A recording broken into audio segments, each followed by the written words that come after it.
como médico el mecanismo de acción de ese medicamento que está formulando, es muy posible que incurra en la llamada duplicidad terapéutica. ¿Qué es eso? Que entonces el paciente está tomando naproxeno para un dolor de cabeza y no le ha pasado con el naproxeno. Entonces uno dice, no, pues sigue con el naproxeno, pero ahora te vamos a añadir diclofenaco. ¿Sí? Entonces de pronto el ejemplo es un poco tonto, pero créanme que ha pasado.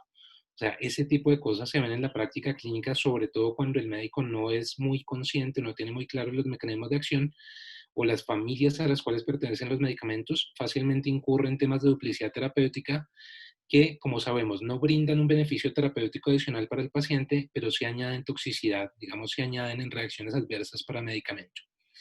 Bueno, medicaciones potencialmente inapropiadas es otra definición. Esto va muy de la mano con criterios de Beers y Stovestar, que ya les estaré contando qué es eso. Uso de múltiples medicamentos de manera concurrente y el uso de medicaciones adicionales para corregir efectos adversos. Eso es lo que llamamos prescripción en cascada. ¿Qué es eso? Es el paciente que de pronto tenemos, ¿qué les digo yo? Por ejemplo, con un problema de náuseas y vómito, y entonces digamos que está relacionado con una gastroenteritis y se le formula al paciente metoclopramida, por ejemplo. Metoclopramida que ustedes recordarán, pues tiene varios mecanismos de acción como antiemético, pero uno muy importante es el bloqueo de receptores dopaminérgicos. Entonces supongamos que el paciente empieza a hacer movimientos anormales como consecuencia del uso de esa metoclopramida. Digamos que lo más lógico sería desistir, ¿cierto?, del uso de la metoclopramida, sobre todo si es por una gastroenteritis, más tratar de dar un manejo etiológico del problema o esperar a que la enfermedad se resuelva por sí sola, más priorizar de pronto otros problemas clínicos del paciente, como puede ser de pronto el desbalance electrolítico y estas cosas, que de hecho cuando se corrigen, pues corrigen también el problema de las náuseas y el vómito. Muchas veces uno ve que entonces el médico no identifica la reacción adversa o el personal de salud y para ese trastorno del movimiento, por ejemplo, o ese extrapiramidalismo inducido por la metoclopramida, entonces se añade una medicación anticolinérgica, ¿sí? Y supongamos que el paciente es anciano. Entonces digamos que es un hombre anciano y esa medicación anticolinérgica que se ha añadido ahora, no sé, digamos que es triexifenidil o viperideno, pues esa medicación puede inducir, por ejemplo, ahora visión borrosa, predisponer las caídas, puede darle al paciente taquicardia, retención urinaria, estreñimiento. Entonces, estamos generando una serie de problemas añadidos en los cuales, por tratar de corregir un problema inicial, cada vez que añadimos un medicamento generamos más problemas. Esa es la famosa prescripción en cascada y está muy de la mano con este tema que estamos revisando. Polifarmacia apropiada, pues se define como la optimización de medicamentos para pacientes con condiciones complejas y múltiples, donde el uso de los medicamentos está de acuerdo con la mejor evidencia disponible. ¿Me puedes decir Eso, diciendo ahí o no puedes? ¿Cómo? ¿Me puedes decir desde ahí? ahí, ¿Qué hacer? estoy teniendo aquí ruido, muchachos, voy a silenciar, no sé si tengo, si aquí me dieron permisos de administrador, voy a silenciarlos en este momento y que ustedes van a activar su micrófono, exacto, para que no tengamos interferencia en la charla. Entonces, cuando vemos esa definición de polifarmacia apropiada, pues básicamente lo que nos están queriendo decir ahí es que no toda polifarmacia es mala, o sea, probablemente una polifarmacia buena.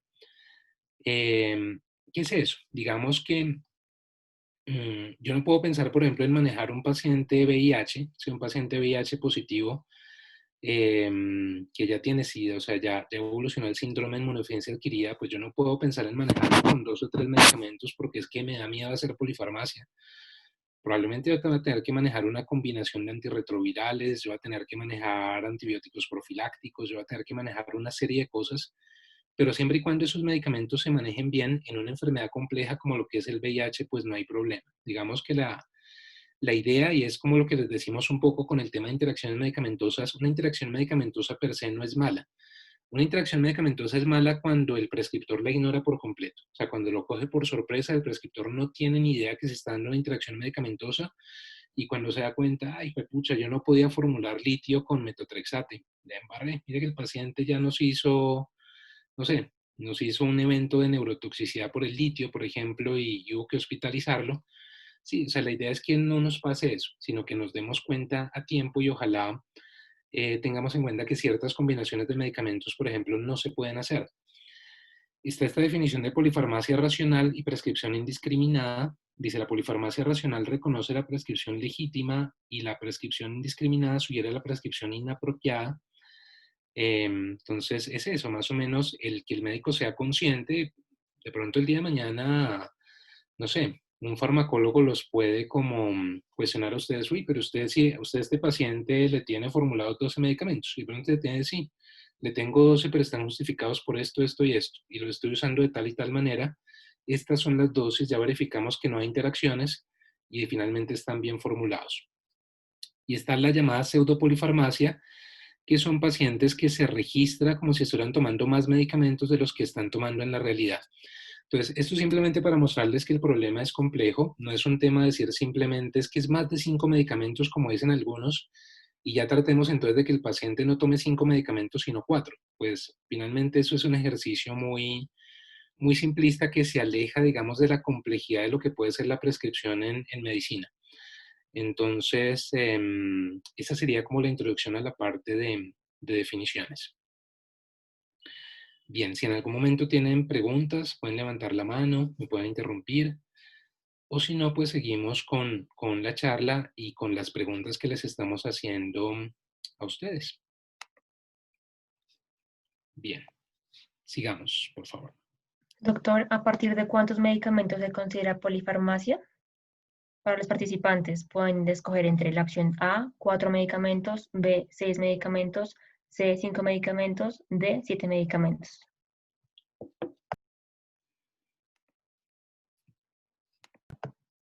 Bueno, la gente está votando mayoría C, es decir, 5 medicamentos. Otros votan A, 4 medicamentos. De acuerdo. De hecho, C, para los que votaron C, que veo que son mayoría, es lo que está más referenciado en la literatura. Veámoslo acá. Cuando en esta misma revisión sistemática los autores abordan lo que es la definición numérica de polifarmacia, ellos encuentran que efectivamente polifarmacia en la literatura es para la mayoría de autores, miren acá, 51 estudios consideran que polifarmacia es 5 medicamentos o más. O sea, digamos que de alguna forma los que dijeron más de 5 medicamentos están muy de la mano con lo que es el estado del arte sobre este tema. Lo que pasa es que es un estado del arte que vuelvo y les digo, tenemos que reevaluar porque desde mi punto de vista, más importante que el número de medicamentos es la calidad de la prescripción, ¿cierto? O sea, no es el cuánto, sino el cómo, como ya les voy a contar en un par de ejemplos clínicos que vamos a analizar. Para los que dijeron más de 7 también está perfecto. Miren que hay 2 estudios que referencian eso. Y para los que les dijeron a partir de 4 o a partir de 6 también está perfecto. A partir de 4 hay 6 estudios que referencian eso y a partir de 6 hay 10 estudios. O sea, eso para mostrar, digamos, la variabilidad, ¿cierto?, que hay en la literatura científica frente a lo que se considera polifarmacia. ¿Sí? La definición clásica es 5 medicamentos o más, pero vuelvo y les digo, la idea que yo quiero, la idea fundamental que yo quiero que se lleven de este seminario es que no importa tanto el número de medicamentos, sino la calidad de la prescripción, o sea, el cómo se están formulando esos medicamentos y por eso les traigo un par de ejemplos clínicos para que los revisemos. Bien, sigamos, por favor. Bueno, doctor, ¿considera que es adecuado polimedicar a los pacientes? Y esta pregunta también va para los participantes. ¿Consideran que es adecuado polimedicar a los pacientes? Respondan con un sí o con un no.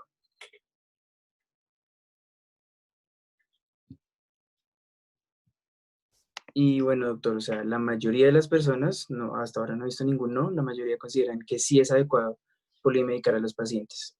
Algunos Sí. dicen que depende. Y ahí en depende, que es una muy buena respuesta, depende del escenario clínico, totalmente de acuerdo, teniendo en cuenta riesgo-beneficio, totalmente de acuerdo con esa observación, depende del estado del paciente, muy bien. Sí, este es un comentario de la doctora Patricia Zuluaga, yo aprovecho para presentarla. La doctora Patricia es química farmacéutica, digamos que en aras de la educación interprofesional que estamos promoviendo desde la universidad y que en algún momento pues esperamos también que podamos abrir nuestra propia carrera de química farmacéutica. La doctora Patricia nos acompaña hoy también. Ella es vicepresidenta de la Asociación Colombiana de Farmacovigilancia.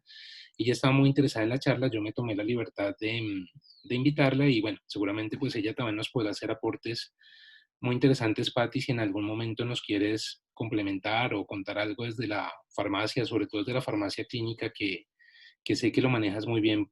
Por favor, todos tus aportes son bienvenidos. La doctora pues está además terminando en este momento su maestría en farmacología en la Universidad Nacional.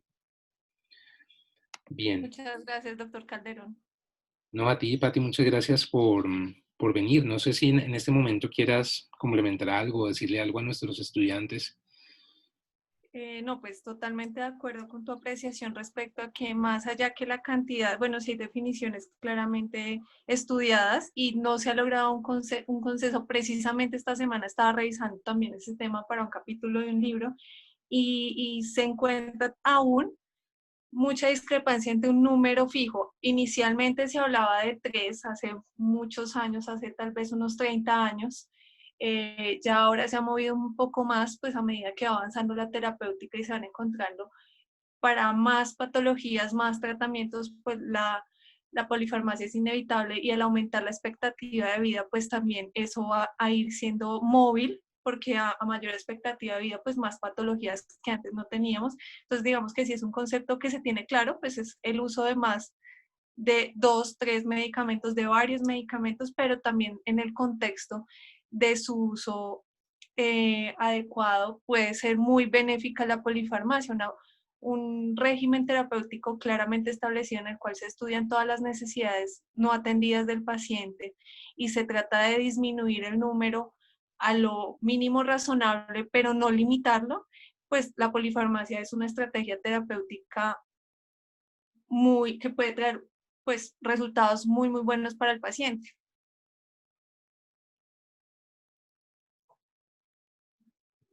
¿Tienes apagado el micrófono? Sí. Totalmente de acuerdo, Pati, con tu apreciación.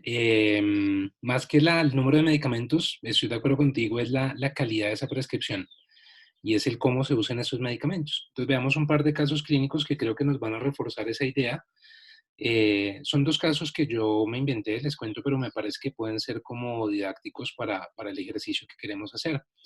En el caso clínico 1, pues les cuento que tenemos a Juan P., de 58 años, quien es operario en una fábrica, y él ha sido diagnosticado con un dolor lumbar de 2 semanas de evolución. En la revisión por sistemas, pues encontramos que el paciente refiere dificultad para dormir debido al dolor y a las preocupaciones que lo aquejan. Como antecedentes de importancia, el paciente tiene hiperplasia benigna de próstata, hipertensión arterial en tratamiento con prazosin, 4 miligramos cada 12 horas. Al examen físico como hallazgo relevante se encuentra un signo de la SEC positivo, es el único hallazgo de importancia. Y el médico inicia tratamiento con amitriptilina, 50 miligramos por noche. Veamos ahora el segundo caso y ya nos devolvemos otra vez al primero para reevaluarlo. El caso clínico 2 es de María H., de 61 años, jubilada, que consulta por estreñimiento de 3 semanas de evolución aproximadamente. En la revisión por sistemas, la paciente refiere disminución de la agudeza visual como único hallazgo positivo y la paciente tiene antecedentes de hipertensión arterial en tratamiento con enalapril, 20 miligramos cada 12 horas, hipotiroidismo en tratamiento con levotiroxina, 50 microgramos día, osteoporosis en tratamiento con calcio más vitamina D, 500 miligramos, 200 unidades internacionales de vitamina D 2 veces al día, y dermatitis seborreica, para la cual usa un champú de ketoconazol al 2% 3 veces por semana. El examen físico sin hallazgos relevantes y el médico pues solicita evaluación por optometría, pruebas de función tiroidea, aconseja medidas no farmacológicas para control de estreñimiento, inicia tratamiento con un laxante a base de psyllium, este es como un formador de fibra, 2 cápsulas al día. Entonces la idea es que pensemos en esos 2 casitos, en cuál creen que hay polifarmacia, en cuál no, en cuál creen que hay un manejo adecuado, en cuál no. Ahí sí me gustaría escucharlos.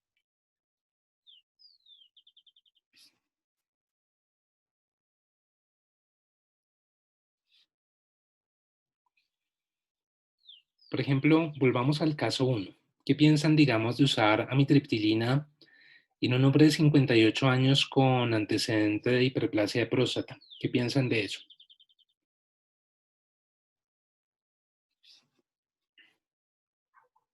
Seguramente si usa prazosin es porque ya había síntomas de retención urinaria. Y hasta donde sabemos, pues el señor no ha sido prostatectomizado, o sea, no le han hecho la resección de próstata. ¿Qué piensan de eso? ¿Quién quiere levantar la manito? ¿Quién nos quiere comentar ahí?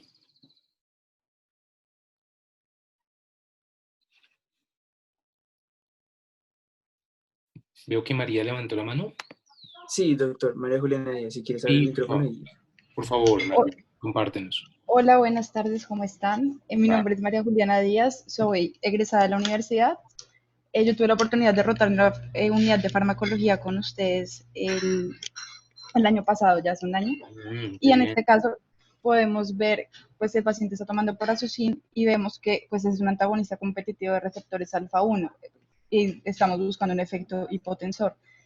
Sin embargo, tenemos que tener mucho cuidado porque la mitriptilina tiene efectos aditivos con este fármaco.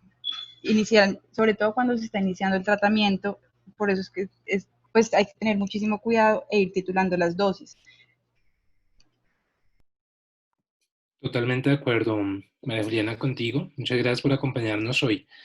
Acordémonos que la mitriptilina, que es un antidepresivo tricíclico, tiene mucha afinidad por receptores alfa-1 adrenérgicos, los bloquea y nos puede llevar a hipotensión postural. Y el mecanismo de acción principal de la prazosina, pues es ese, bloqueo de receptores alfa-1.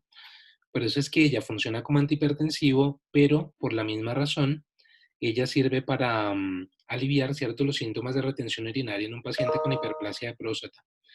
Entonces, como tú bien nos decías, la combinación de estos dos medicamentos muy probablemente va a llevar a hipotensión en ese paciente. Digamos que es una combinación que hay que tener cuidado, ¿sí? A mí no me gusta mucho, por lo menos, yo no diría tanto que esté contraindicada, pero por lo menos sí nos obligaría a hacer un monitoreo muy cercano de las cifras de presión arterial. Bien, muchas gracias por tu aporte. ¿Qué piensan del tema de la hiperplasia prostática? De pronto de la retención urinaria, de usar allí un medicamento como amitriptilina. ¿Qué piensan de eso?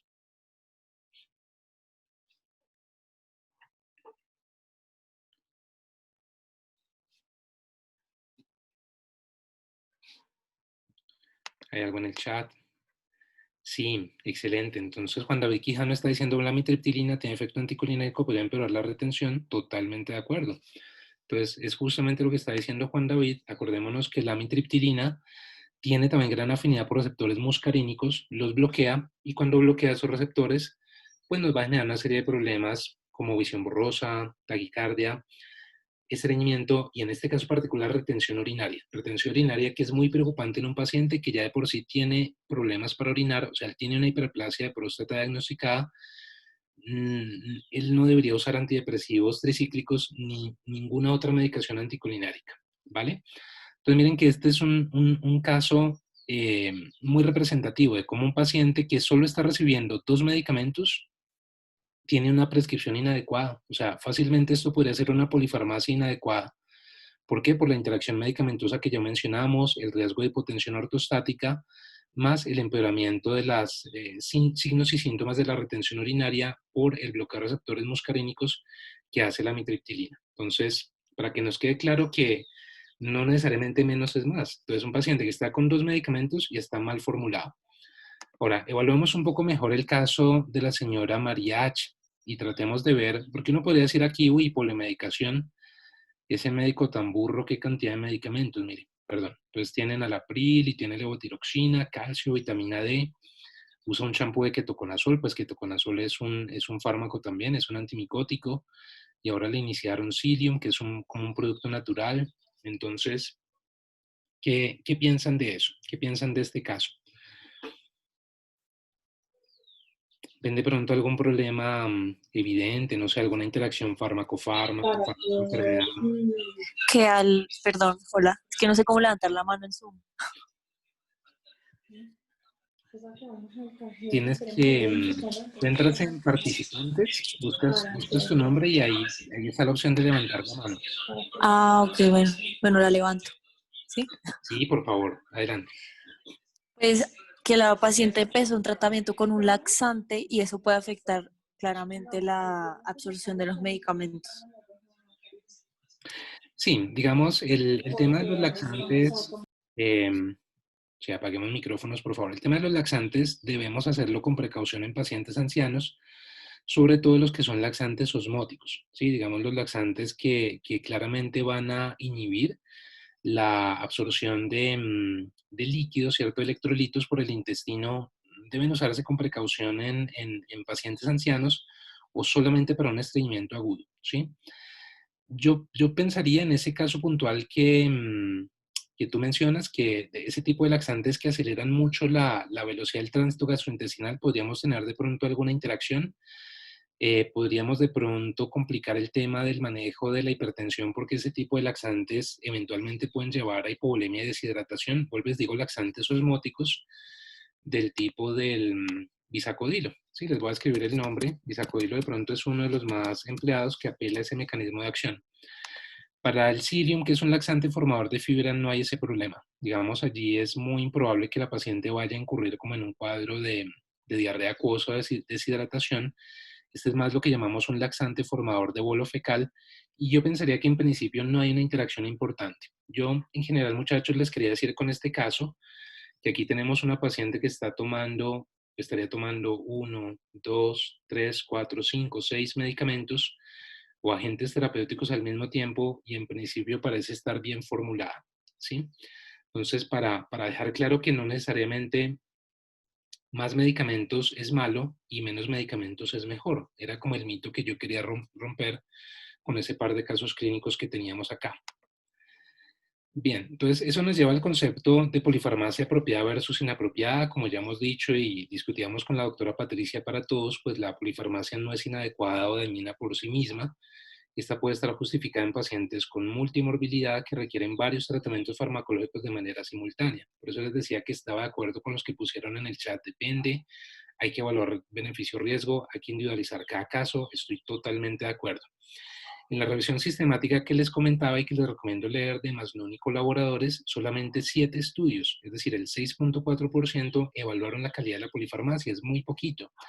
¿Qué quiere decir eso? Que los investigadores que han abordado el tema de la polifarmacia, la gran mayoría lo ha abordado mal, o sea, lo ha abordado de manera muy simplista, que es como cuando hacen estudios de automedicación. Entonces el investigador se queda solo en mirar si la gente se automedica o no. Y es que eso no me dice nada. A mí no me interesa saber si la gente se automedica o no. A mí me interesa saber es cómo se están automedicando, qué se están tomando, para qué se lo están tomando, por cuánto tiempo, si están siguiendo o no las recomendaciones del fabricante. Eso es mucho más importante. Y como herramientas que vamos a ver en esta misma charla para abordar la calidad, sí es mucho más importante abordar la calidad que la cantidad de medicamentos prescritos, vamos a darle un vistazo, aunque ustedes tendrán que leer sobre esto, a los criterios de Beers y al Medication Appropriateness Index, que es el MAI. ¿Sí? Vamos a revisar estas herramientas. Yo no sé, Patti, si tú... bueno, vamos a hablar un poquito del Stop Start también. Yo no sé, Patti, si fuera de esas herramientas tú les quieras compartir o hablar de alguna herramienta adicional a nuestros estudiantes.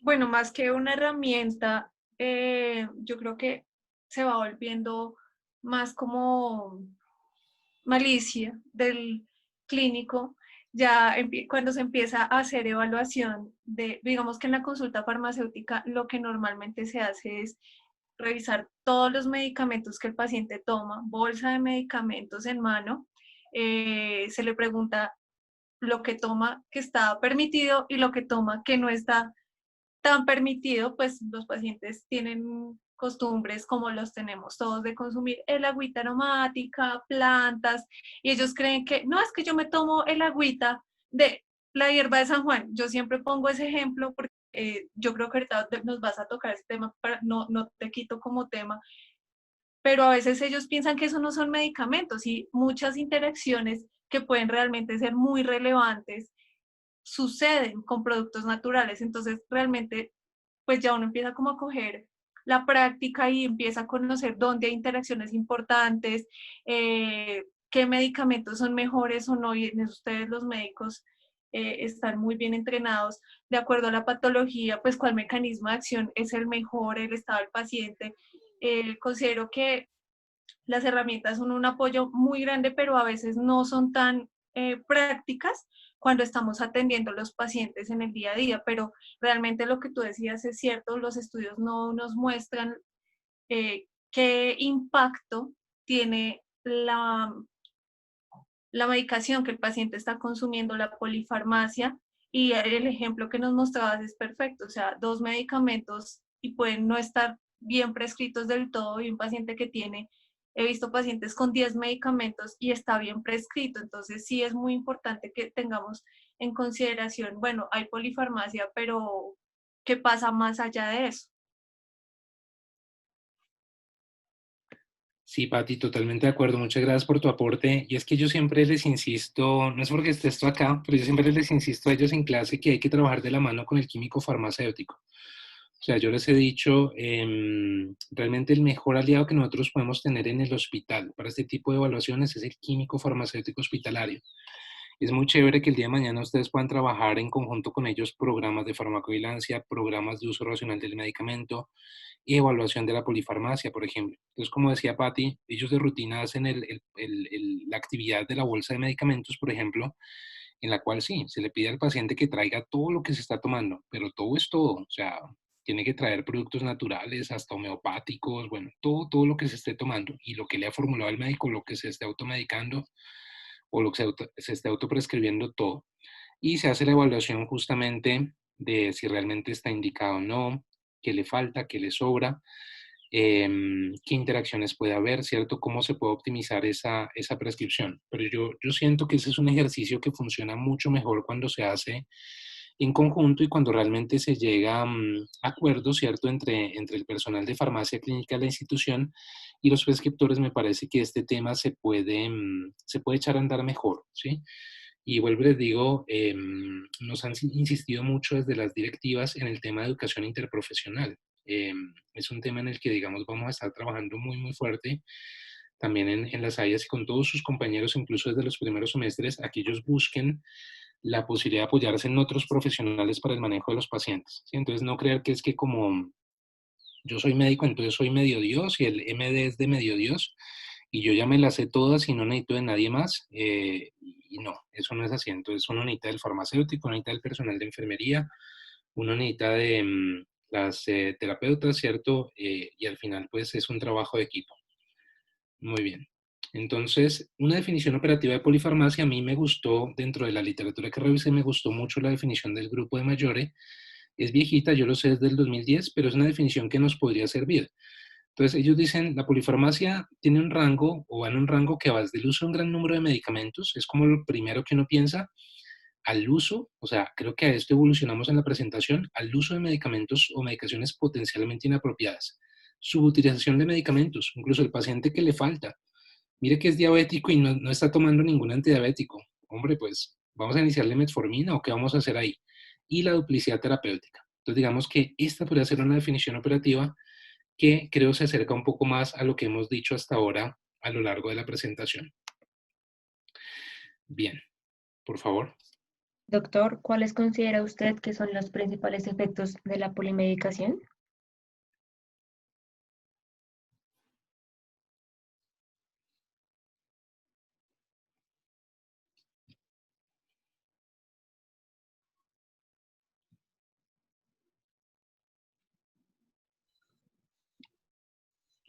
Pueden comentar en el chat lo que piensen acerca de esta pregunta, por favor. Sí, y coloquen tanto lo bueno como lo malo, o sea, lo que ustedes crean, que a lo que nos puede llevar la polimedicación. Perdón. El público responde toxicidad, aumento de reacciones adversas a medicamentos, aumento de costos en la atención en salud, RAMS, sinergia, émesis, sinergismo farmacológico, interacciones, fallas orgánicas, reacciones adversas. Claro, sí, son consecuencias muy variables, ¿cierto? Intolerancia gastrointestinal, ahorros en el sistema, Ujú.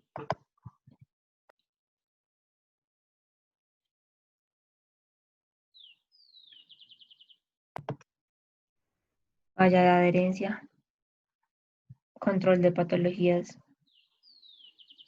resistencia,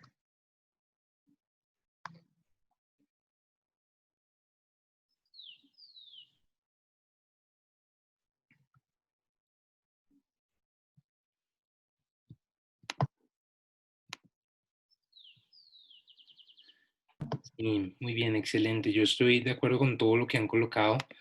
desde reacciones adversas que mencionaban la intolerancia gastrointestinal, la diarrea, el vómito, todo eso lo podemos tener, las interacciones que posiblemente alguien lo mencionó, el sinergismo, o sea, me gusta que hayan hablado de la parte buena del tema también, de cómo, por ejemplo, no sé, tenemos un paciente entonces en monoterapia con un ARA2 para el manejo de la hipertensión arterial, no nos alcanza con ese ARA2 a dosis plenas y tenemos que añadirle algo más. Entonces pensamos, por ejemplo, en una tiacida y un colega de ustedes podría decirles, uy, pero eso es hacer polimedicación, mire que ya tiene que usar 2 medicamentos, ¿no le preocupa aumentar costos, posibilidad de reacción adversa? Pero ustedes les dicen no, porque la prioridad es lograr un buen control de cifras tensionales. Yo sé que hay sinergismo entre una tiacida y un ARA2 para el control de la hipertensión arterial y siento que la relación beneficio-riesgo está a favor de la combinación. Entonces me parece que todas las respuestas que han dado son importantes y son válidas. Justamente dentro de las consecuencias desfavorables o que motiva, digamos, haber incluido una charla de polifarmacia en un seminario de interés en toxicología, pues son más las consecuencias adversas, sin dejar de lado que, y como lo decía la doctora Patricia, que una polifarmacia bien hecha también trae consecuencias favorables. Dentro de los desenlaces adversos, tendríamos el aumento de la mortalidad que se ha reportado en algunos casos, aumento del riesgo de caídas, mucho ojo con esto que es uno de los desenlaces más problemáticos y más peligrosos en pacientes ancianos.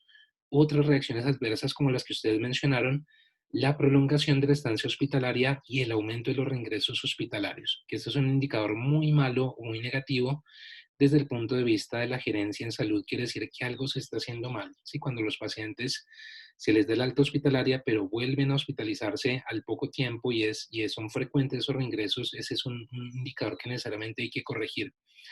Las interacciones fármaco-fármaco que ya hemos mencionado, como por ejemplo el Prazosin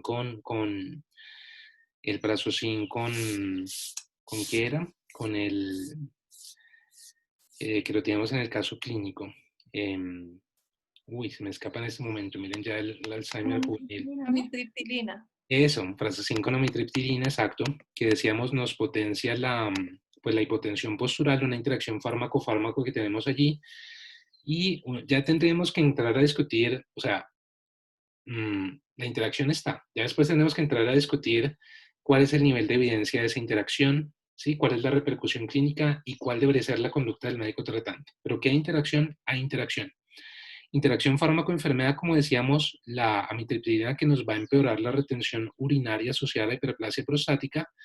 Y, por supuesto, digamos que quienes suelen pagar el pato de todo esto son nuestros viejitos, son los pacientes ancianos, por razones que ustedes conocen de sobra, sobre todo los que ya cursaron, si hay estudiantes acá que hayan cursado el IAS de envejecimiento, pues recordarán que el paciente anciano, por múltiples razones, como la reserva fisiológica disminuida, la multimorbilidad, el uso de muchos medicamentos, ¿cierto?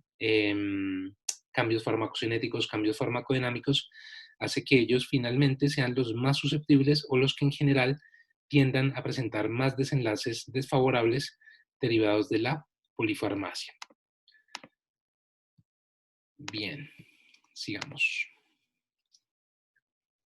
Bueno, el doctor pues ya anteriormente nos habló un poco de la respuesta a esta pregunta y esta pregunta está dirigida hacia los participantes. ¿Qué población estiman ustedes en la que la polifarmacia es más prevalente? ¿La población pediátrica, joven o mayor? Por favor, pongan sus respuestas en el chat. Y pues doctor, la mayoría de la gente, si esta es como una decisión unánime, dicen que el adulto mayor.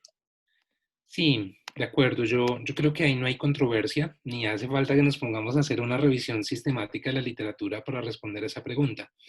Sí, es evidente que en el adulto mayor se conjugan una serie de factores que ya veníamos mencionando para incurrir en polifarmacia. Entonces, el reto no es tanto que no se haga polifarmacia en ellos, sino que se haga bien. O sea, que se use sí el número de medicamentos, los medicamentos que realmente se necesitan. Entonces, si son 3, son 3, si son 6, son 6, pero que se usen bien. Que justamente aprendamos a usar herramientas como el VIRS, como el Stop Start, ¿cierto? Para optimizar la medicación en ellos. Ah, no, que eso le toca al geriatra, eso es cosa del geriatra. Entonces, ¿es que usted por ser médico general no atiende pacientes ancianos o qué es? O va a poner un letrero en la consulta que dice que es que yo no recibo pacientes de más de 65 años. Obviamente no lo podemos hacer. Entonces, este no puede ser un tema del especialista. El médico general tiene que estar familiarizado con esto. no tiene que ser farmacólogo, no tiene que ser geriatra, ustedes lo pueden manejar. Entonces, estamos de acuerdo en que son los pacientes ancianos. Bien, sigamos, por favor. ¿Considera usted que el médico debe limitar el uso de medicamentos para evitar incurrir en polifarmacia? ¿Sí o no? ¿Pueden, por favor, comentar? La mayoría está escribiendo que no. No, todos dicen que no, que debemos valorar individualmente cada paciente. Y Total. no. Sí, sí, total. O sea, me parece que se ha logrado el objetivo viendo las respuestas. Cada paciente es completamente diferente, depende del paciente, perfecto, otra vez, el caso individual, depende. Sí, estoy totalmente de acuerdo con ustedes. Y era como el objetivo que queríamos cumplir con esta charla. Entonces, no es tanto una respuesta de blanco o negro, son diferentes gamas o diferentes tonos de gris. Probablemente hay pacientes en los que sí tenemos que incurrir en la polifarmacia, pero la idea es que si hay que hacerla, sea una polifarmacia de buena calidad. ¿Cómo hacemos para saber que sea una polifarmacia de buena calidad? Pues sí, individualizar es la clave, dicen acá. Podemos echar mano de los criterios de Beers. Este es un artículo que yo les recomiendo mucho leer. ¿Sí? Incluso creo que hay una aplicación para el celular, no estoy seguro si es de pago, pero esta es una herramienta que les va a ser muy útil para la evaluación de los medicamentos o del perfil de medicamentos en pacientes ancianos.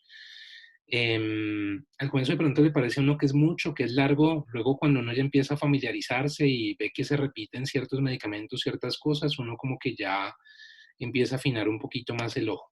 Entonces, retomando el primer caso clínico, por ejemplo, ellos allí tienen la tabla 7, fármacos con fuertes propiedades anticolinérgicas que, por los efectos adversos que ya hemos mencionado, división borrosa que predispone a caídas, taquicardia que nos complica una enfermedad coronaria preexistente, retención urinaria que nos complica una hiperplasia benigna de próstata, como mencionamos en el paciente del caso 1, estreñimiento, ¿cierto? Que es un problema también frecuente en pacientes ancianos, sequedad de boca, ¿cierto?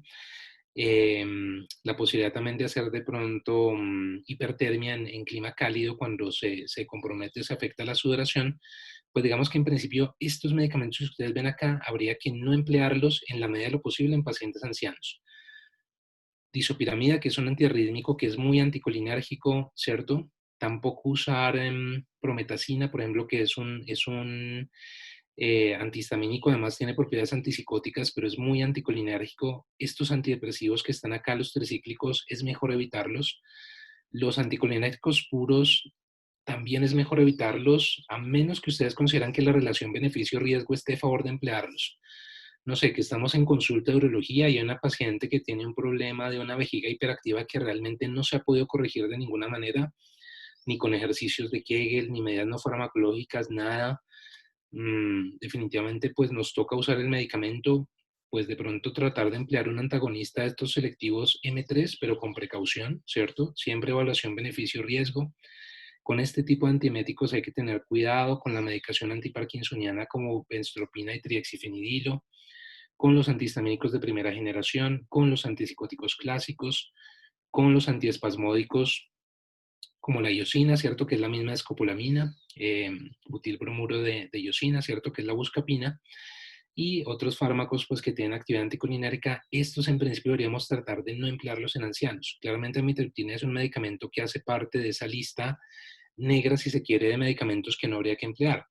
También cuando uno piensa en el caso clínico es como que el médico se casó de entrada con la amitriptilina, pero no se planteó otras alternativas.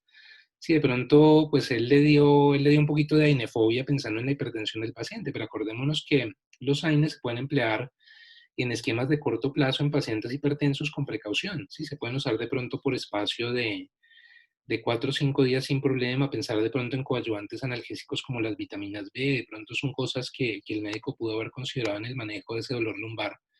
Sí, aquí nos hablan de drugs.com, justamente ya lo vamos a ver. Y miren acá en sistema nervioso central, cómo tenemos a la amitriptilina como parte de los medicamentos que hay que evitar. Miren que la recomendación del grupo de trabajo de Beers es evitar con calidad de la evidencia alta, con una fuerza o intensidad de recomendación fuerte, por las razones que hemos mencionado. efectos anticolinérgicos, efecto sedante, hipotensión ortostática, ¿cierto? Entonces, son razones de peso para no usar medicamentos en esos pacientes. Alguien dirá, pero es que tenía 58 años. Bueno, sí, probablemente no alcanza a ser anciano según la definición estándar, pero de todos modos es un paciente que ya tenía síntomas de retención urinaria, que estaba tomando un antagonista alfa-1 adrenérgico y seguramente se iba a complicar con esta medicación. Bien, aquí pregunta Santiago Hidalgo, ¿sería incorrecto utilizar los criterios de VIRS en otros tipos de poblaciones aparte de la población de adultos mayores? Sí, Santiago, porque este consenso, digamos, estos criterios se han diseñado específicamente para adultos mayores. Entonces, no son aplicables para otras poblaciones. De hecho, quiero contarles que en niños acaban de lanzar la lista Kids, si la pueden googlear de pronto. Voy a ponerlo aquí para todos.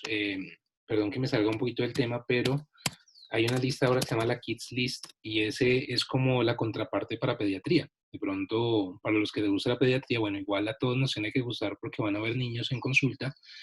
Y el Kids List es como la lista de los medicamentos que habría que tratar de evitar en niños. Entonces, googleenlo, si no encuentran el artículo, me escriben, yo con mucho gusto les envío el PDF.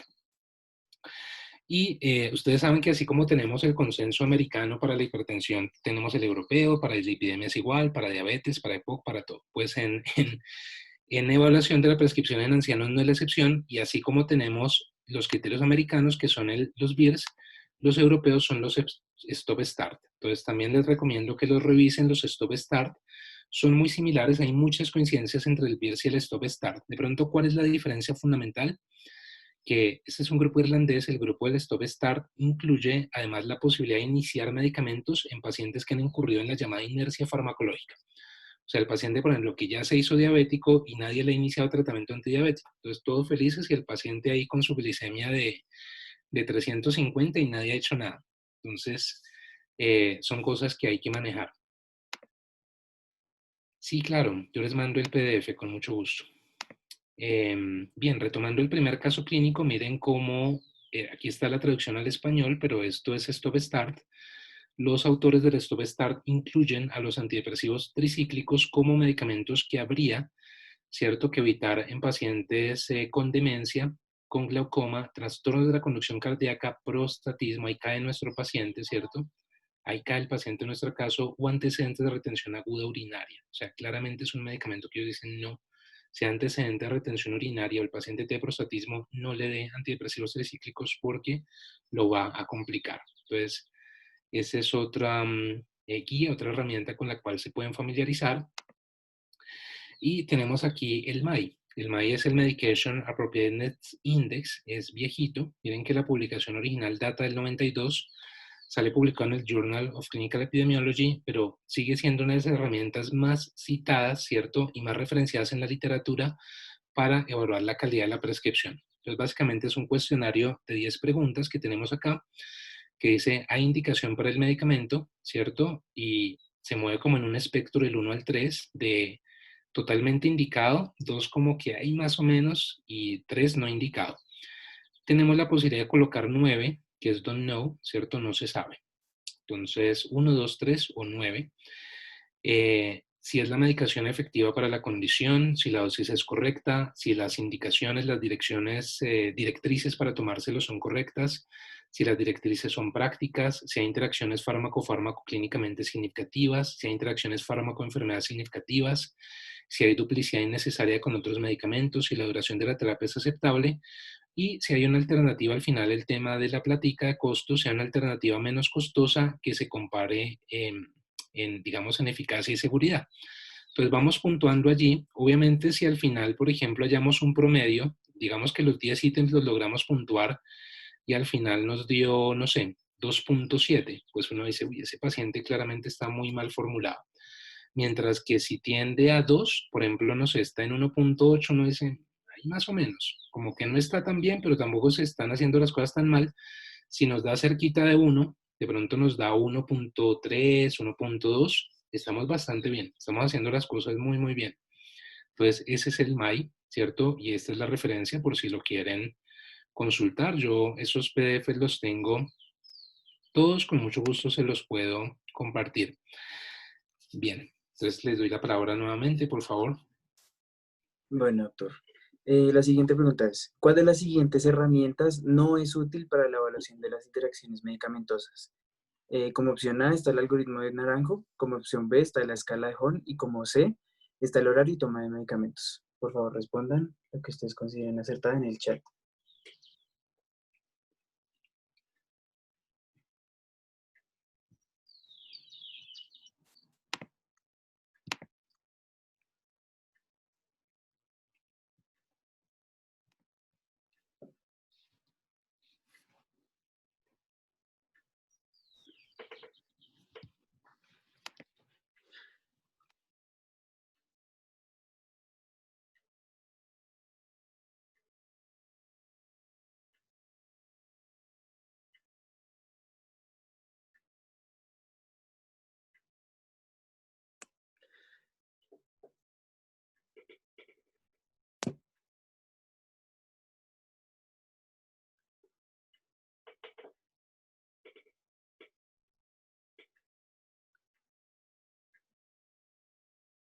Bueno, doctor, pues hasta el momento los que han respondido, las opciones están entre la C y la B, pero veo que hay más gente que dice la B, la escala de Horn. Sí, entonces, de hecho la escala de Horn sí sirve para evaluar interacciones. Probablemente es una escala que nosotros no revisamos en las IAS, no, realmente pues no nos da el tiempo de las IAS para revisar todos estos conceptos, pero la escala de Horn sí sirve, el horario y toma de medicamentos también. Y acordémonos que el algoritmo de Naranjo es una herramienta que nos sirve para evaluar causalidad individual en sospechas de reacciones adversas a medicamentos. Entonces, horario y toma de medicamentos no tiene misterio, como nos decía la doctora Patricia, básicamente es preguntarle al paciente, bueno, con la bolsa de medicamentos, ¿qué es esto? ¿Para qué se lo está tomando? ¿Cómo se lo toma? Eso. O sea, es como un interrogatorio, una anamnesis de la parte de medicamentos. Entonces, hablemos de la escala de Horn, justamente para que la conozcamos, la escala de Horn, y aquí está la referencia, data del 2007. Entonces, es un grupo de 10 preguntas, de hecho se parece mucho al naranjo en la concepción, y es un algoritmo en el cual pues tenemos 10 preguntas. La primera dice, ¿hay reportes creíbles previos de esta interacción en humanos? Lo que pasa acá es que esto ya empieza a generar cierto grado de subjetividad. Entonces uno dice, bueno, ¿y creíble qué es? Y el problema, no se afanen porque la mayoría de herramientas en farmacovigilancia dan margen todavía a ese grado de subjetividad, por eso es que la concordancia a nivel interindividual suele ser baja. No se afanen por eso, digamos que por lo menos si el día de mañana alguno de ustedes llegara a hacer el Horn para evaluar interacciones medicamentosas, nos pondríamos felices. Yo no sé si a rutina algún clínico lo haya hecho, es muy improbable, pero ya por lo menos con que sepan que existe y se puede aplicar está bastante bien. Dice acá, es la interacción observada consistente con las propiedades interactivas conocidas del fármaco que la precipitó. Es la interacción observada consistente con las propiedades de la interacción conocidas del fármaco objeto. Lo que pasa es que cuando hablamos de la interacción, siempre se habla de un fármaco objeto, el que sufre la interacción, y un fármaco precipitante. Me explico. Si tenemos, por ejemplo, un paciente que toma warfarina por una fibrilación auricular y el paciente además, digamos, decide automedicarse con naproxeno, ¿sí? Por un dolor de cuello, está con cervicalgia porque ha estado mirando mucho el celular y muy pegado al computador ahora en tiempos de pandemia, está con cervicalgia, entonces decidió automedicarse con naproxeno. ¿Qué pasa? Naproxeno nos va a desplazar a la warfarina, ¿cierto?, de los sitios de unión en las proteínas, va a aumentar la fracción libre. Digamos que el riñón no es capaz en muchos casos de compensar ese aumento de la fracción libre, sobre todo cuando es drástico o es muy fuerte, y eventualmente el paciente podría tener una sobreanticoagulación. ¿Qué pasa ahí? Pues warfarina sería el fármaco objeto, el que sufre la interacción, y naproxeno el que la está precipitando. ¿Qué pasa? Que si de pronto la interacción que estamos teniendo, lo que el paciente lo que tiene no es un sangrado, lo que tiene de pronto es una trombosis. Entonces, el paciente presentó un ACV isquémico, eso fue el naproxeno. No porque miren que la fisiopatología de la interacción no cuadra. Para naproxeno lo que esperaríamos más bien sería un aumento del riesgo de sangrado para la warfarina. Que el paciente ha tenido una trombosis o un fallo terapéutico de warfarina no cuadra. Entonces, hacia allá van las preguntas 2 y 3. Dice la 4, es el evento consistente con un curso de tiempo razonable en la interacción, inicio y finalización. Entonces ahí es muy importante preguntar por los tiempos. Ustedes saben que como médicos siempre preguntamos cuándo le empezó eso y desde cuándo lo tiene, ¿cierto? Remitió la interacción al momento de hacer la suspensión del medicamento que la precipitó, sin cambio en el fármaco que la sufrió. Sí, básicamente ahí es como decir, bueno, y al momento que, supongamos que el paciente lo que sí tuvo fue un sangrado por warfarina al momento que él empezó a automedicarse con naproxeno. La idea de esta pregunta es evaluar si al momento que se quitó el naproxeno se resolvió el sangrado o no. ¿Sí? Entonces, más o menos hacia allá apunta la pregunta. La 6, reapareció la interacción cuando el fármaco precipitante se readministró. Ojo porque esto normalmente, esto no es ético en condiciones normales. Nosotros no vamos a hacer una reexposición para cumplir con un reporte de caso, para contestar un naranjo, una escala de Cohn, eso no es ético. Si se llega a dar la reexposición es porque casualmente se dio en un escenario distinto al de nosotros y nosotros nos enteramos de esa reexposición y eso sirve como un factor para apoyar la causalidad, pero no lo vamos a hacer de manera intencional. ¿Hay causas alternativas para el evento? Sí, ¿qué tal que el paciente esté sangrando es porque él mismo decidió aumentar la dosis de warfarina? Puede ser, no fue la interacción. Fue el fármaco objeto detectado en la sangre o en otros fluidos en concentraciones consistentes con la interacción propuesta. La pregunta 9, ¿fue la interacción confirmada por evidencia objetiva consistente con los efectos del fármaco que sufrió la interacción? Y la pregunta 10, ¿fue la interacción mayor cuando el fármaco que la precipitó, la dosis del fármaco que la precipitó se incrementó o menor cuando la dosis del fármaco que la precipitó se disminuyó? Obviamente el algoritmo a la posibilidad de colocar no se sabe o no aplica, miren, y allí pues no puntúa nada, es 0. Y al final pues esto nos suma, nos da una puntuación y decimos la interacción es altamente probable, es posible o es dudosa. Vuelvo, digo, esto no es el non plus ultra, esto no es la verdad revelada por Dios, ¿sí? Como decía un profesor mío de epidemiología de la Nacional que nos enseñaba medicina basada en evidencias, pero simplemente es una aproximación que podemos hacer desde la farmacia clínica o desde la farmacología clínica para evaluar interacciones medicamentosas. Que si puede haber herramientas mejores, es posible, pero digamos que dentro de lo poco que hay para evaluar interacciones medicamentosas está la escala de Horn. Alguien me colocaba en el chat, y con mucha razón, que hay otras herramientas útiles para hacer una evaluación rápida de interacciones, por ejemplo, cuando uno está en consulta.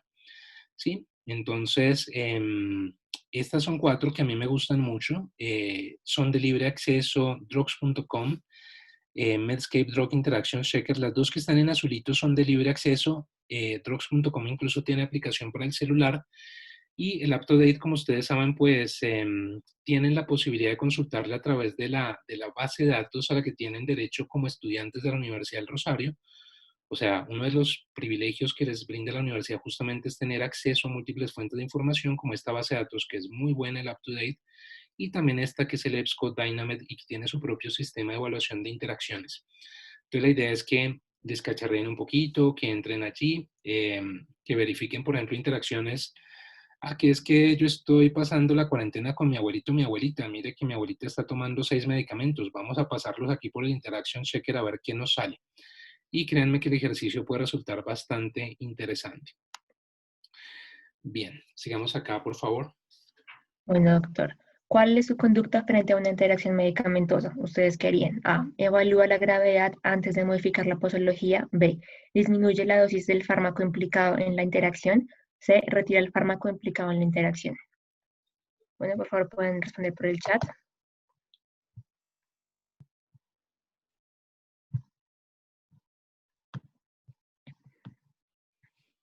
La mayoría está votando A. Evalúa la gravedad antes de modificar la posología. Sí, todos han votado A.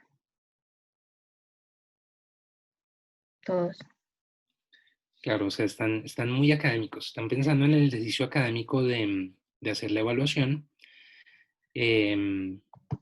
Claro, pero pensemos, por ejemplo, volvamos a esa sobre anticoagulación por warfarina. O sea, anticoagulante es un buen ejemplo. Digamos que lo que estamos teniendo ahí es un tema de sobre anticoagulación. Sí, yo pensaría que depende, o que depende es como la respuesta de moda en esta sesión, Y es una buena respuesta para muchas cosas en la vida, donde uno a veces se apresura a decir sí, no, tal cosa, y responder uno de manera pasional. A veces es mejor responder un poquito con cabeza fría y pensar. Las tres respuestas yo pienso que pueden ser válidas, o sea, no hay una respuesta correcta como tal. Las tres pueden ser válidas dependiendo del caso, pero creo que lo que definitivamente nos define la conducta es la severidad de la interacción y la severidad de la consecuencia adversa o la reacción adversa que esté teniendo el paciente. Si definitivamente ustedes como clínicos, como médicos sienten y de pronto toman la oportunidad de llamar a la doctora Patti o al farmacéutico de confianza del hospital, uy, mira que a este paciente le pasó esto, yo creo que es una interacción, ¿tú qué crees? Apóyense en el farmacéutico porque ellos saben mucho farmacología. Ellos ven 2 semestres de farmacología en el pregrado full, o sea, una cantidad de horas que ni ustedes no se imaginan y pueden ser un apoyo muy importante para ustedes. Es bueno tener amigo farmacéutico, les digo. Yo tengo a la doctora Patti, que es mi farmacéutica de confianza. Entonces, cuando uno tiene duda, pregunta, ¿sí? No, pues sí, probablemente si hay una interacción ahí, mejor quítale ese medicamento inmediato porque el paciente pues se te está complicando, ¿sí? El paciente de pronto ya está con un sangrado o no sé, es que de pronto hay un medicamento en un paciente epiléptico que está generando una interacción con el otro, está precipitando unas convulsiones, pues de pronto no nos vamos a esperar a conseguir la herramienta y hacer toda la evaluación y juepucha, hasta que llenamos todos los ítems y conseguimos la bibliografía y 2 meses después, sí tenía interacción, pero ya que el paciente ya se murió, ya se nos complicó. No, o sea, obviamente la gravedad del caso es la que nos va a dar el cómo vamos a actuar en cada momento. La idea es que nosotros aprendamos a clasificar las interacciones. En el UpToDate aparecen clasificadas así y en el drugs.com. En los otros no estoy seguro, tendremos que chequear, pero por lo menos en drugs.com y en UpToDate les van a salir las 5 categorías de interacciones de la FDA, que rápidamente le dicen a uno qué hay que hacer. Entonces dicen, la X definitivamente es una contraindicación, o sea, no la combine, eso es iatrogenia, eso no se puede hacer. La D es como mejor considere modificar la terapia, o sea, si puede usar un medicamento alternativo, mejor. La C es de monitoreo, o sea, las puede combinar, pero tenga cuidado, tiene que hacer monitoreo estricto de la terapia. La B es una interacción teórica, pero que no se ha demostrado que pasa nada grave, y en la A estamos tranquilos, relajados, nos ponemos las gafas de sol porque ahí definitivamente no hay interacción documentada. Entonces, vuelvo y les digo, esta clasificación que nos aparece en el drugs.com, nos aparece en el UpToDate, nos ayuda a tomar decisiones, pero siempre lo que manda, no se olviden mis doctores, es el sentido común y lo que ustedes estén viendo en el paciente. O sea, al final, y siempre se los decimos, uno no está manejando exámenes de laboratorio, uno no está manejando clasificaciones, uno no está manejando algoritmos, uno está manejando seres humanos. Y si ustedes consideran que ese paciente se está complicando de manera aguda o grave debido a una interacción que está ocasionando una reacción adversa, no duden en suspender los medicamentos que estén causando esa interacción medicamentosa. Bien, sigamos acá, por favor. Bueno, doctor, la siguiente pregunta está destinada a los participantes y es si conocen algún caso de algún paciente que haya tenido un desenlace adverso pues relacionado a la polifarmacia. Entonces, si alguno tiene alguna historia o conoce un caso, puede levantar la mano y puede activar el micrófono para participar.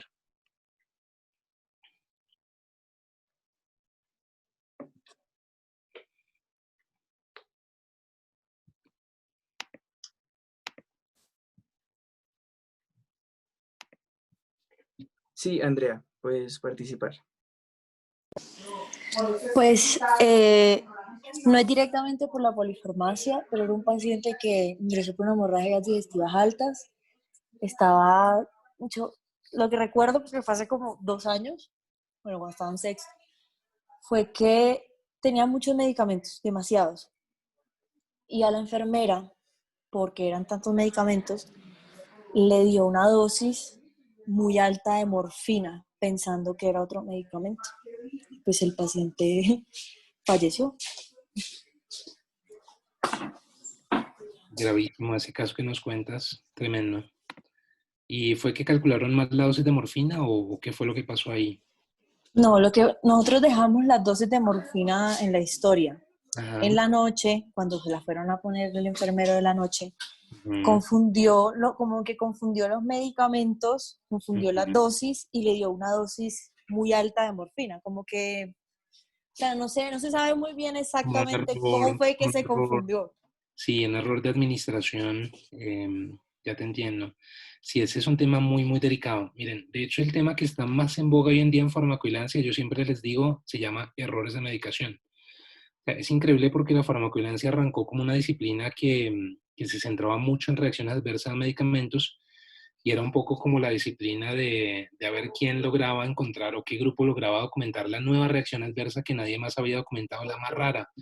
Y no, o sea, con el tiempo nos dimos cuenta que lo más importante de la farmacovigilancia es lo que tú nos estás diciendo ahí, optimizar el uso de los medicamentos en el día a día, corregir este tipo de situaciones. A comienzos de año, poco antes de la pandemia, tuvimos un caso terrible, ¿cierto? Y todos habrán escuchado de estos niños que se les prescribe un antiparasitario, en la farmacia lo que dispensan es tramadol, la mamá les administra este tramadol y los niños mueren por sobredosis del medicamento opioide. Entonces, un error de dispensación allí que es tremendamente grave. Entonces, por eso, sí, por eso digamos que todo lo que hagamos en pro del uso racional del medicamento, de evaluación de los perfiles de medicación de los pacientes, no está de más. En esta parte son muy fuertes también los químicos farmacéuticos. De hecho, pues la doctora Patricia que les comentaba es vicepresidenta de la Asociación Colombiana de Farmacovigilancia. Sé que allí pues se han adelantado algunos, se han hecho algunos avances en el tema de errores de medicación. No sé, Pati, si nos quieras de pronto compartir algo desde tu profesión o desde la asociación para nuestros estudiantes, algo más de la parte de errores de medicación que tú creas que sea importante para ellos. Claro, Carlitos, muchas gracias. Bueno, tal como les comentó el doctor Carlos, en la asociación estamos trabajando en conjunto con el Ministerio de Salud en este momento, precisamente pues con esta lamentable situación que tuvimos a principio de año, pero no es el único caso. Como lo dice Carlos, los errores de medicación se presentan en todo momento. Nosotros hemos sido, digamos, factores que desencadenamos errores de medicación y también hemos vivido errores de medicación por una administración inadecuada, por una prescripción inadecuada, por una dispensación. Todos los procesos en la cadena del uso de medicamentos son eslabones en los que puede haber un error de medicación. ¿Qué es lo importante de los errores de medicación? Dejar de lado el tema de la culpabilidad y buscar qué falló en el sistema. O sea, si hubo un error de medicación, por ejemplo, en este caso que pasó con los niños, fue un error porque se entró a evaluar, se vio que las etiquetas, que la caja, el empaque secundario es exactamente igual. Yo creo que pues muchos vieron la noticia, se dieron cuenta que en ese fabricante particular, pero pasa con muchos, las cajas son exactamente iguales y lo único que cambia es el nombre. Las presentaciones son de un tamaño muy parecido y eso hace que en algún momento por cómo está formulado el sistema, por bien sea ocupación, por exceso de trabajo, por horarios muy largos, por falta de entrenamiento, por no comunicar asertivamente a la mamá, señora, por favor, revise sus medicamentos antes de administrar, verifique la dosis, lo que le estoy entregando se dio la confusión. Entonces, digamos que el sistema fue el que falló y eso lo que quiere es el eje central del trabajo que se está haciendo con el ministerio. Estamos, digamos que, sacando unos documentos para que haya cambios de fondo, no de forma, porque de forma es decir, ay, sí, vamos a poner una etiqueta que diga medicamentos similares. Hay un término que son los medicamentos LASA, look alike, sound alike, los que se ven y suenan parecidos. Entonces, estos se ven parecidos, entonces pongámosle una etiqueta. No, hay que ver de fondo qué está pasando. Entonces podemos generar estrategias, podemos generar normativas que hagan que los laboratorios inviertan tiempo, esfuerzo, cambien los artes para que las etiquetas sean diferentes. En este momento hay una compañía que lo está haciendo y ha funcionado de maravilla. Todos sus medicamentos antes eran iguales y la verdad que los errores de medicación se presentaban mucho, teniendo medicamentos tan riesgosos como opioides, antibióticos y se podían confundir. Tú que confundas la dosis de un antibiótico con la de un opioide, pues gravísimo. Entonces ahora tienen todas sus etiquetas diferentes de colores, las letras cambian en tamaño, digamos que hay unas estrategias que se ha visto, o sea, que ya están establecidas y están conocidas, que disminuyen los errores de medicación y el potencial de generar mortalidad, generar iatrogenia en los pacientes. Entonces, pues lo que queremos un poco es entrar a saber qué es lo que está pasando en Colombia, porque eso es particular de cada país, incluso dentro de una misma clínica. En servicios, los listados de medicamentos de alto riesgo, por ejemplo, pueden ser diferentes. Entre clínicas, obviamente, que varía. Pero pues la idea es generar estrategias que nos sirvan a todos, muy generales, pero que nos ayuden, uno, a entender los errores de medicación, por qué suceden; dos, entender que no hay culpables, que son sistemas los que están fallando; y tres, cuáles son las estrategias que tienen la mejor evidencia para que podamos de alguna manera intervenir estos puntos. Los invito a que, si ustedes desean conocer un poquito más, ingresen a la página de la ISMP, que es la entidad que más sabe sobre errores de medicación. Ahorita, si quieren, les copio en el chat para que entren y no quitarle mucho tiempo al doctor. Ahí pueden encontrar recursos, bibliografía, hay mucho escrito alrededor de los errores de medicación, y verdad que es algo apasionante, es entender cómo funcionan nuestros sistemas y entender cómo podemos mejorar, y todo finalmente para atender bien a nuestros pacientes, porque creo que el fin de nuestras profesiones no es otro sino tener bien a nuestros pacientes. A nosotros nos encanta que ellos estén controlados, que ellos se sientan cómodos con su terapia, y sobre todo algo que a mí me ha ayudado toda mi carrera es, yo soy como un poquito como profesora de los pacientes, porque si ellos están comprometidos y entienden su terapia, créanme que son los pacientes más adherentes del mundo. La adherencia, uno de los factores principales y que disminuye las reacciones adversas, los errores de medicación, el factor que para mí no es el único, pero es muy importante, es la educación al paciente, que ellos entiendan. Pero no es como, señor, tiene que tomar esto por la mañana, por la tarde, por la noche, sino es, señor, usted está entendiendo, cuénteme qué es lo que está pasando, cuénteme cómo se va a tomar sus medicamentos, con qué se lo toma. Bueno, digamos que en esto podría extenderme todo lo que quisiéramos, pero más o menos eso es lo que hacemos en la asociación. Si alguno quiere pues, estar con nosotros, bienvenidos. El doctor Carlos también es una persona supremamente importante para la asociación y para nuestro académico. Es las que más nos aportan conocimiento, y si alguien quiere hacer parte pues y conocer más, bienvenido. Ya, qué pena me extendí, Carlitos, discúlpame.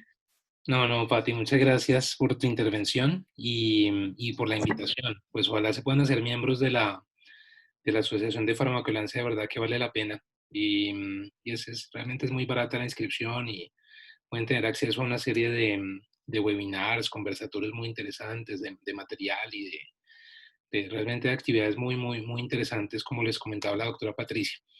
Bien, a manera de conclusión, ya para cerrar la charla, pues diríamos que... Doctor, un momento. La María Juliana Díaz tenía levantada la mano. Sí, escúchame. Sí, A por ver si favor. participa. Sí, Hola, hablando de los casos de pacientes que hayan tenido algún desenlace adverso, pues yo les quiero contar dos casos así rápido.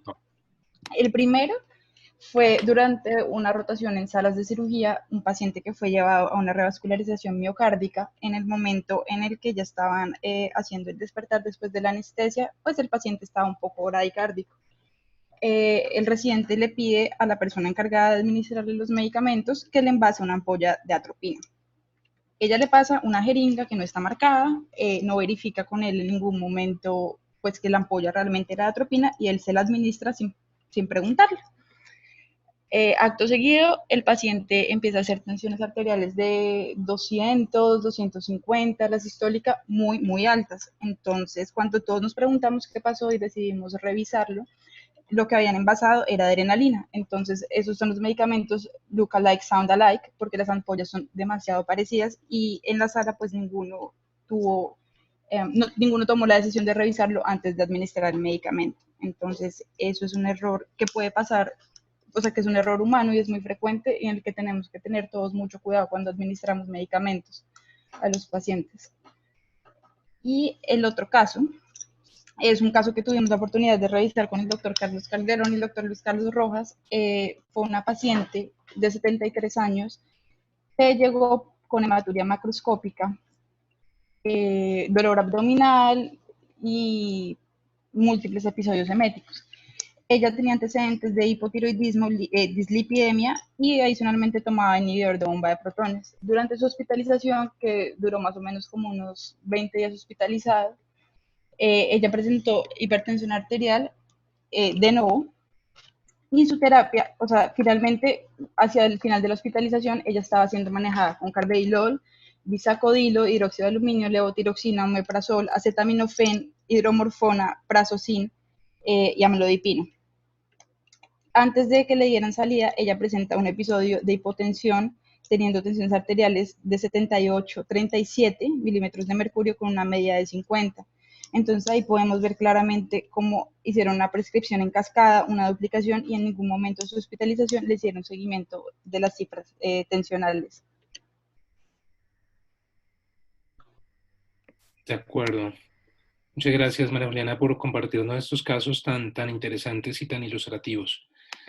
Y damos paso entonces a las conclusiones. Pues diríamos entonces que la polifarmacia es una situación frecuente en la práctica clínica, como ya hemos visto, que las definiciones de polifarmacia varían ampliamente en la literatura, si bien lo más importante es evaluar hasta qué punto es apropiada o no. O sea, no tanto casarnos con la definición, es que yo digo que es más de 2 medicamentos, que es más de 5, que es más de 10, no. O sea, lo que nos interesa es saber qué tan bien o qué tan mal se está formulando al paciente. Sus consecuencias desfavorables incluyen interacciones medicamentosas, reacciones adversas a medicamentos y prolongación de la estancia hospitalaria entre las más importantes, y por ende es importante conocer las herramientas para la evaluación de la calidad, ¿cierto? O sea, en esto nos queremos centrar hoy, de la calidad de la prescripción, o en este caso de la polifarmacia, si es que hay varios medicamentos, y así optimizar el manejo farmacológico de los pacientes. Muchas gracias, muchachos, por su atención, y eso era lo que yo les quería compartir en la noche de hoy. No sé si tengan alguna pregunta, comentario adicional. Sí, Juan Pablo Lara levantó la mano. Por favor, Juan Pablo.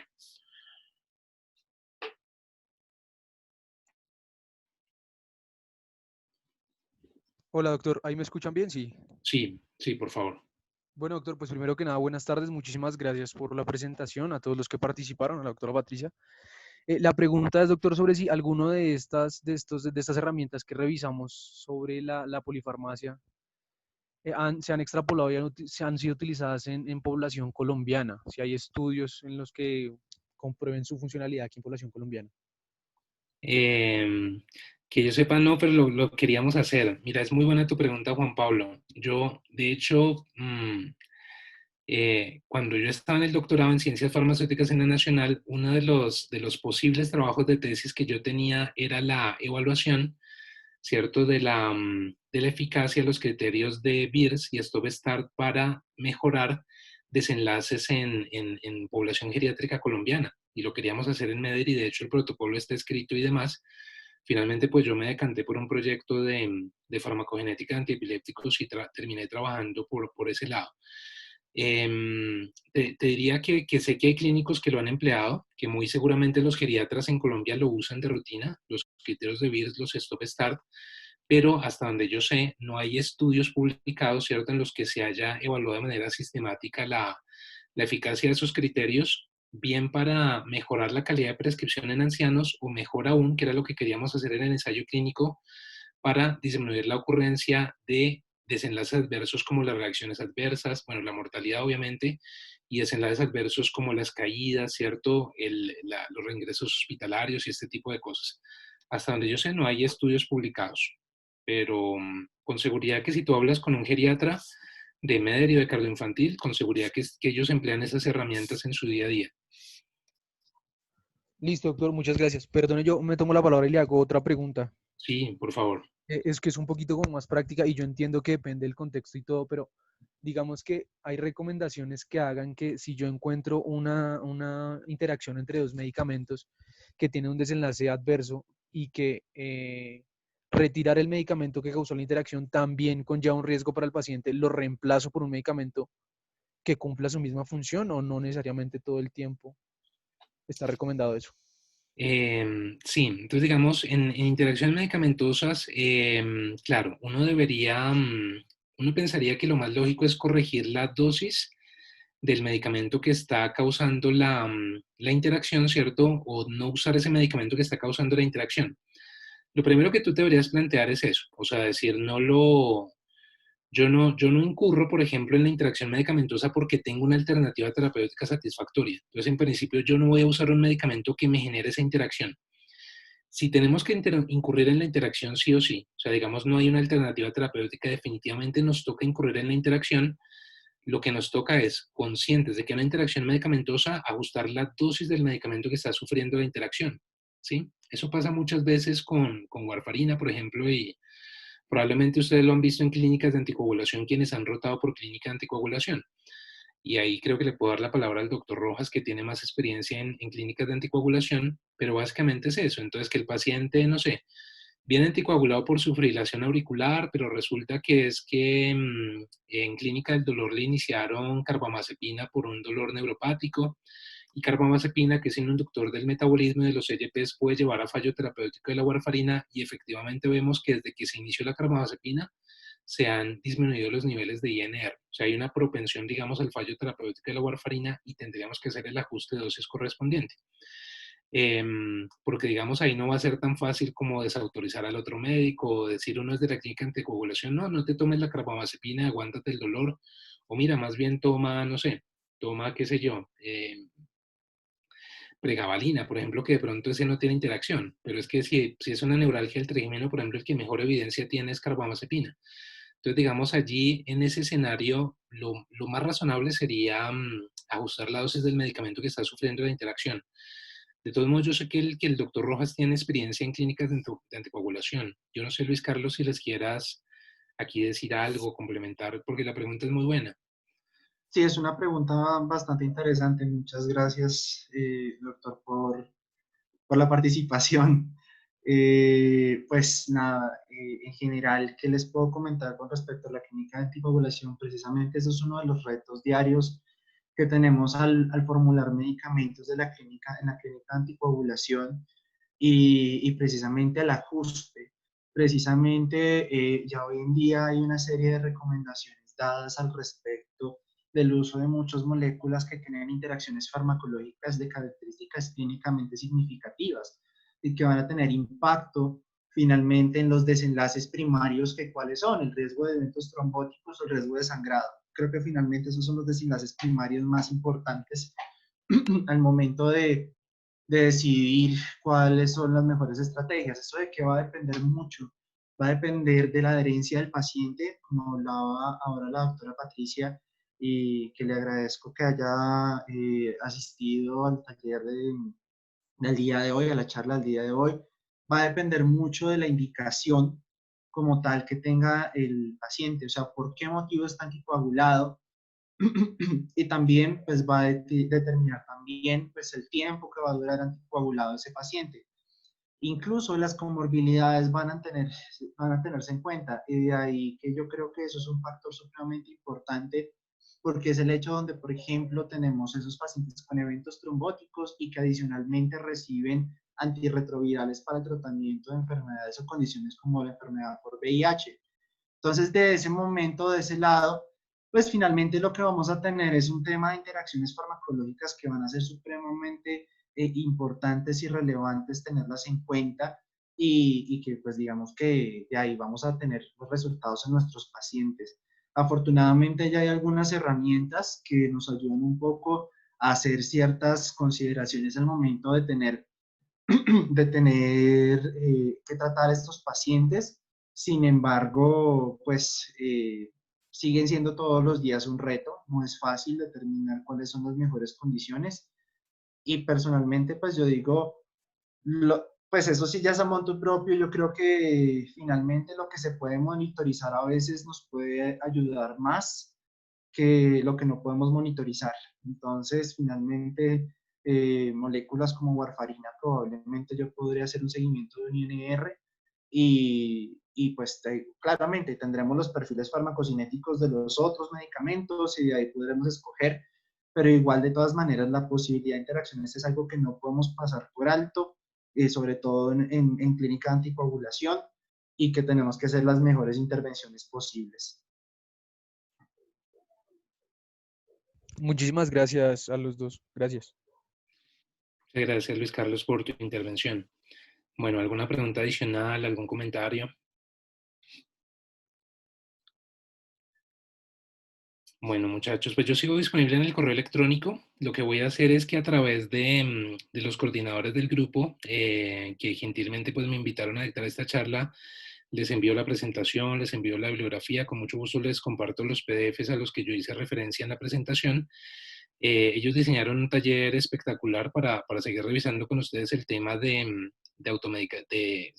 automedicación no es, pero veo que el profesor Franklin de psicología también nos estaba acompañando, que él es del Observatorio de Automedicación de la Universidad del Rosario, y pues me encanta ver cómo profesionales de la escuela diferentes a la medicina pues se sienten atraídos por estos temas también de farmacología y nos acompañan. Entonces, no, es un taller sobre polifarmacia y sobre interacciones medicamentosas, quedó buenísimo, yo ya lo revisé, lo diseñaron sus compañeros, está espectacular. Entonces, yo en este momento, muchachos, sí los tengo que dejar, tengo un compromiso familiar, pero me ha encantado compartir este espacio con ustedes. Creo que fue un espacio de discusión, un espacio muy interactivo en el cual pues podemos intercambiar conceptos sobre lo que era la polifarmacia, lo que era la prescripción en cascada, lo que eran los errores de medicación. Entonces, pues como de costumbre ya saben que sigo a sus órdenes. El doctor Rojas y yo somos de los que creemos que la docencia pues va más allá de las horitas que tenemos destinadas con ustedes en las AIAs y que solamente pues nos vemos ahí. De pronto los que me siguen en Twitter saben que yo trato de tuitear algunas cositas de fármaco y sobre todo referentes pues al uso de medicamentos en la pandemia y demás, y siempre pues en pro del uso racional del medicamento. Entonces, muchachos, pues nos estamos viendo. Muchas gracias a todos. Gracias al profesor Franklin por sus comentarios. De verdad que muchas gracias por estar aquí. Un abrazo. Yo me voy a retirar en este momento y que tengan feliz noche. Muchas gracias. Doctor, muchas gracias por la charla. Doctor, sí, muchísimas gracias por compartir este espacio y esta charla con nosotros. Igual agradecerle también a la doctora Patricia y al doctor Luis Carlos por sus intervenciones. Agradecemos mucho el interés que tiene el doctor, pues por parte del interés del grupo de interés. Y pues también agradezco a los miembros y a los participantes de la charla por estar tan activos. Pues con respecto a la charla, pues ya el doctor Calderón les comentó un poco. Vamos a realizar un taller, está planeado para el día viernes y va a tratar los temas que tratamos en esta charla, ¿cierto? Pues más adelante en la página van a encontrar información, o si no, pueden escribirnos por Instagram. Si se perdieron algo de la charla o quieren revisarla, la charla va a estar disponible en nuestro canal de YouTube. Y pues nada, muchísimas gracias y nos vemos en la próxima charla. Muchas gracias. Hasta luego. Muchas gracias. Buenas noches.